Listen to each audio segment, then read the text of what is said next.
this is where like the LGBTQ community kind of comes in. Do you think that being transgender makes it easier or harder to maintain like weight management goals? Yeah. So I listened to your podcast last night, and I started thinking about like how the effects of hormones on your body, and like my own transition and all of that. So this is a perfect question. So, I've been a trainer for over 10 years. And before I started T, I was very, very fit, like probably too concerned about the way that I looked, because that was one thing I could control. And when I started T, I didn't change anything in the beginning about like the way that I ate or my workouts. And I just gained weight. Like no matter what I did, I gained like 30 pounds in 2 months. And that really upset me because I was used to like looking a certain way. And I told myself like, I'm a trainer, I have to look this way, So yeah, I could definitely play a role in weight management goals. Like our bodies and another effect that happened to me was that I was exhausted. Like I could barely do one workout a week within like my first year and a half. That whole time frame, it was very exhausting for me to work out. Yeah. No, my son had the same issue. His first couple of months, he was exhausted. Yeah, I was like teenage boy syndrome. Right? All you want to do is sleep. Syndrome, really. Yeah, you want to grow, and you're going through puberty again, basically. Yeah. So it was very challenging, and I went through that like, right before like preteens, like they get this like little chubby face, like chubby little look to them, but that their body's storing the building blocks to help them grow in the future. That's kind of like the stage I was in, but I was very upset about it. Well, sure, and we don't really get those building blocks. We're not going to, skyscraper in height. We're kind of stuck at the height that we are. So I actually grew. Did you grow? Did you really? Yeah, and my shoe size went up too. Oh, maybe. And I started when I was 27, I think 26, 27. Okay. Maybe there's hope for my height yet then. Yeah. Tell yourself that you're going to grow and you're going to grow. Yeah. It's real. It's possible, right? Grow up versus out. I would love it. Yes. Yeah. I do have to tell you, since that podcast, which was last Sunday, because I didn't do one on Wednesday, I cut out soda with all exception of one can a night. Simply because my nutritionist had always said, if you deny yourself completely, then you're more inclined to crash and fall back into it. And I'm aware that it's water weight, but I kid you not, I'm an everyday scale person. I know it's supposed to be horrible for you, but I'm an everyday scale person. No, I have my clients weigh in and send me a picture of their weight every morning. I've literally lost 7 pounds. That's awesome. In 1 week. I know it's water weight, so it doesn't really it's not really weight, but in the same and breath, sugar. It's still there. Yeah. Yeah. It was utterly insane. Just what the difference of, I've changed some of my eating, but like I'm just more aware of it.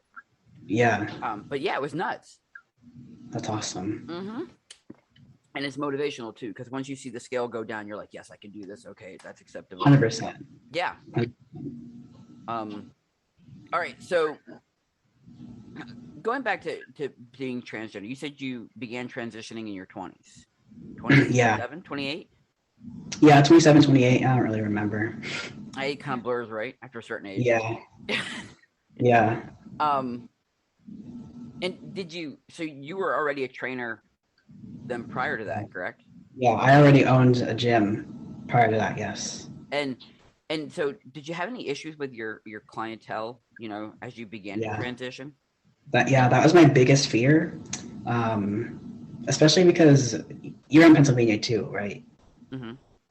So I'm in Berks County, and it's not as progressive as a lot of other places in Pennsylvania.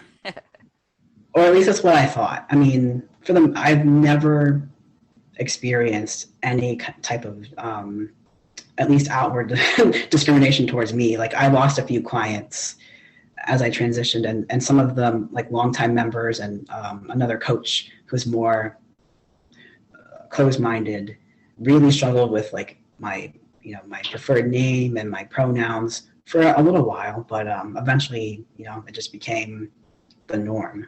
Mm-hmm. But yeah, that was my biggest fear. I was afraid of losing like my family, my friends, my business. Yeah.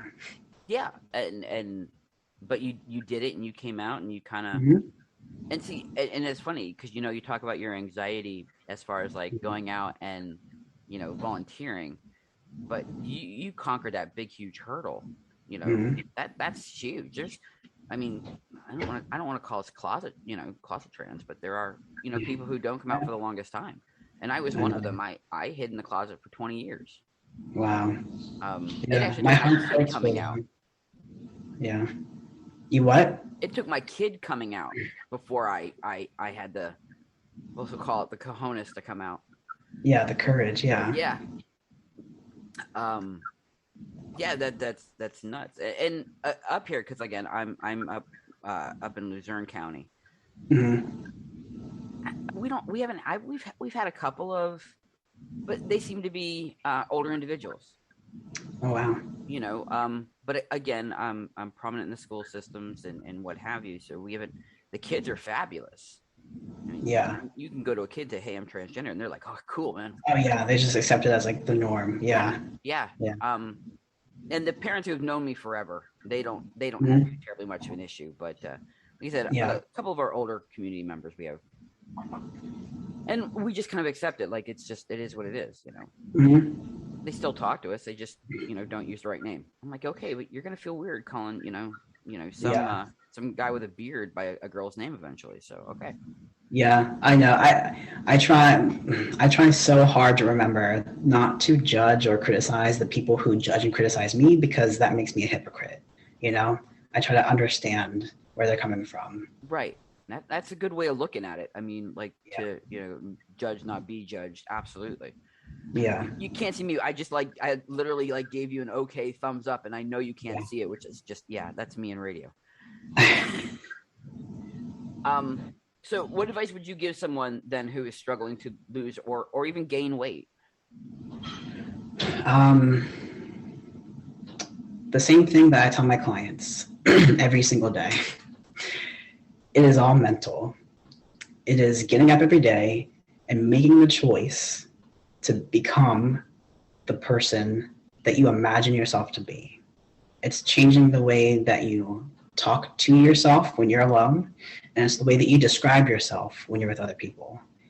You have to speak of yourself as you know yourself to be in your mind. It's going to be, you're going to experience a lot of like self-sabotaging behaviors and like cognitive dissonance. Like, it's going to be difficult for your mind to go along with whatever fitness, diet, routine that you're doing, if you're constantly telling yourself that you're overweight or you're too skinny, Mm-hmm.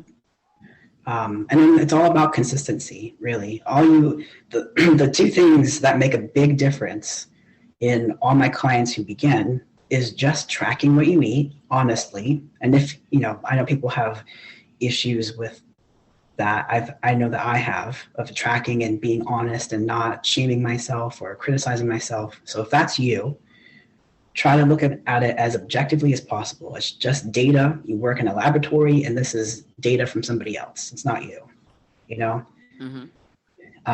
Because it's very hard to control where you're going if you don't know where you are now, and just if working out, if it seems too overwhelming, just start with taking 10,000 steps a day until you feel more comfortable, and you do that more consistently. Then add in a day of exercise until you hit it consistently, and then add another day. It's very difficult to go from 0 to 100, like most of us want to do, right? I want to lose weight now, so I have to do an extreme diet, and I need to work out 7 days a week, which isn't maintainable. Right. Those good old January. Good old January goals, right? Yes. I did see on your Facebook page where you were telling people that track what you eat, and Mm-hmm. 10,000 steps, and that's really all they needed. Mm-hmm. And do you use anything like MyFitnessPal? Like that's my go-to is MyFitnessPal. No, there's no advertising for that. There's no plug. I know. No, I have my own app actually. So since I moved out of my gym and I work from home, I just developed an app for my clients, so they have this dashboard and they can track their food within that dashboard, as well as like whatever habit they're working on, I can tailor it to them. And so they post their weigh-ins on there. When they do a workout outside of our personal training sessions, I can see how well they did, and that kind of a thing. That's awesome. They have their own app. Like, Mm-hmm. I'm going to mess the word up, but I knew I was going to do it. Specified to them. Yeah. I'm very big on customizing things because there's no cookie cutter solution. Everybody's different. Yeah, I agree with that. I wholeheartedly. All right, Yeah. what's your favorite routine?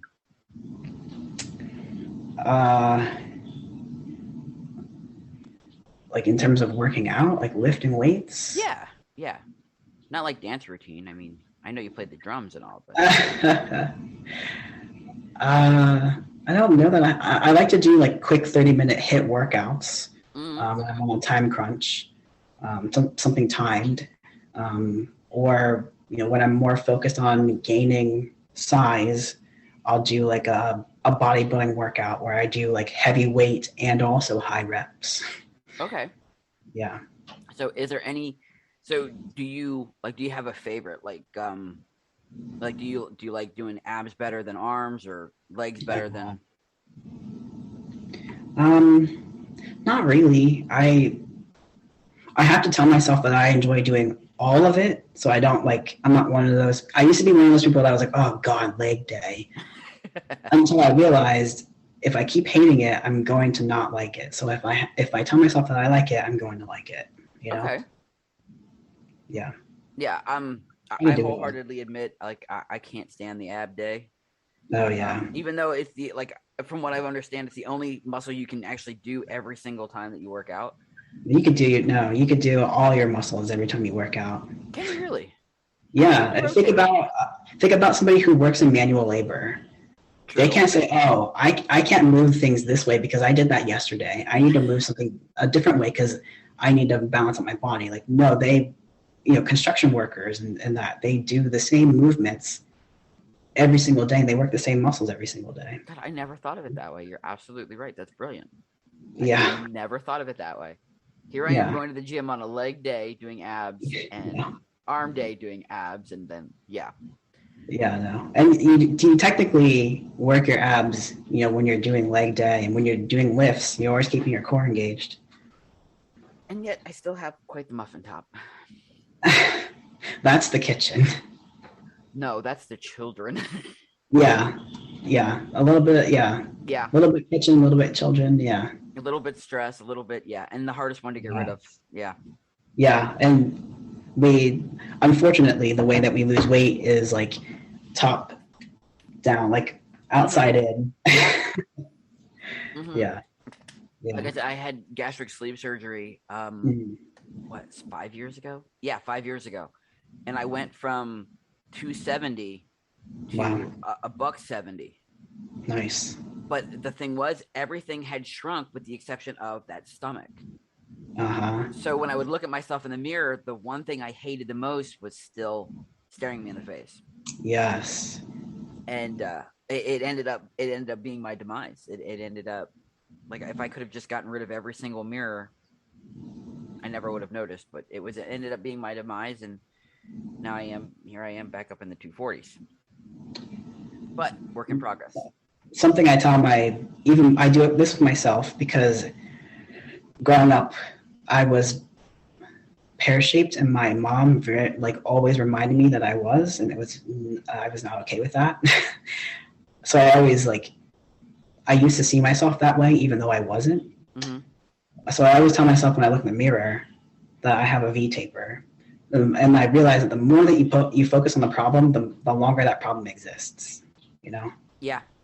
You have to tell yourself that doesn't exist. Like, that's going away and you're loving